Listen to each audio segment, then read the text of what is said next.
Manifest on Purpose. My name is Kimberly Williams. I am a mindset consultant specializing in manifestation. I help you align your mindset with the things that you desire in your life to help you manifest in your life. So what are you waiting for? Come on, let's go. Let's manifest on purpose.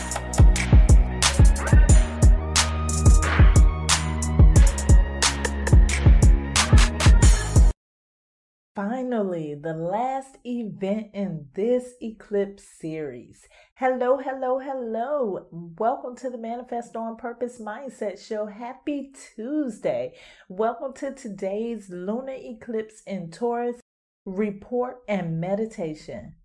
I am your host, Kimberly. I am a mental alchemist. I help you transform your mind so that you can become the best version of yourself. Thank you so much for sharing your time and energy with me today. Thank you for inviting your friends and family. And thank you for subscribing here and on the website at manifestonpurpose.net. The God in me loves the God in you. You can also use that site if you would like to book a discovery conversation. If you're interested in therapy, if you're interested in getting deep down inside, to transform into the most beautiful part of yourself, please go to manifestonpurpose.net and book that discovery conversation. Let's jump into this lunar eclipse in Taurus report. This report is courtesy of Astromatrix. The opportunities are getting back to the basics, defining your value system, letting go of what is no longer working, using conflict, productivity. A full moon of surprises illuminates the skies on November the 8th at 7:04 a.m.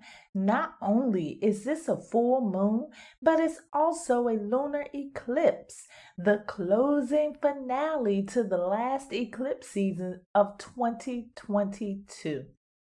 Intense doesn't even come close to describe how this latest season has been, with many surprising, unexpected endings as well as profound new beginnings. Relationships in particular seem to have been put to the test, with only the very strongest managing to emerge intact on the other side.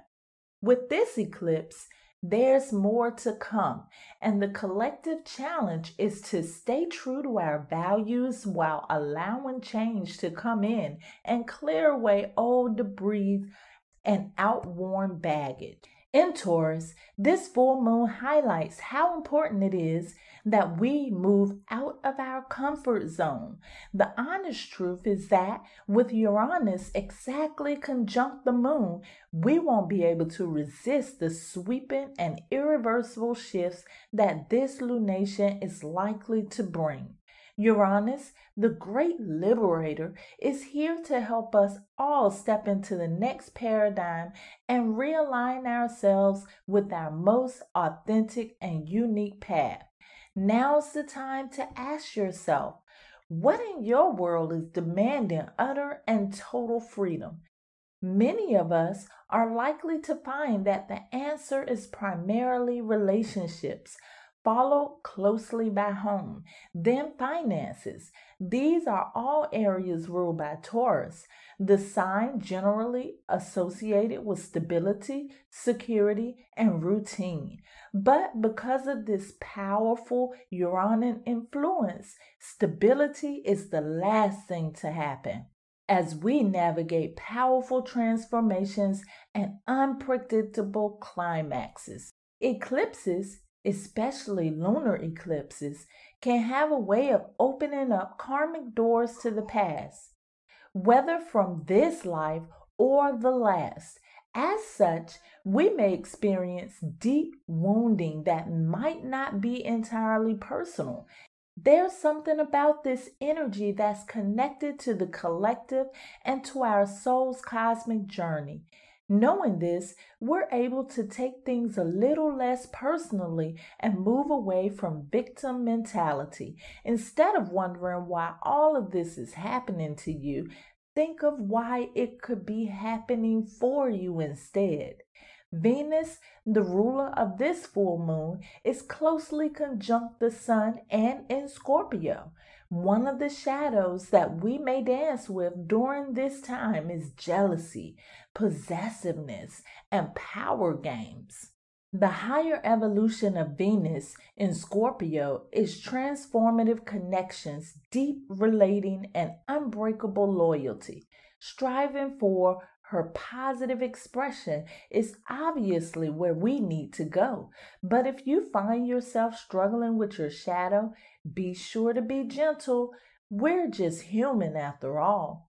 Relationship counseling or therapy or working with tantric principles of accepting the dark and the light equally may be useful tools to use while this season is unfolding. Learning about consent, communication, and boundaries is equally useful. Doing shadow work is crucial, even if that simply means looking into the abyss and accepting what you find there. If there's a relationship that needs to be released, go on and release it, but release it with love and compassion. With Saturn square to the luminaries, we may feel at first afraid and insecure, but once we move past some of these self-imposed limitations, we'll find that delicious freedom is waiting for us on the other side. And that concludes our lunar eclipse in Taurus report. Before we prepare for meditation, I just want to elaborate on that report. There's something that I've noticed throughout this year, and we are in a 6th universal year. And that 6th universal year represents Venus.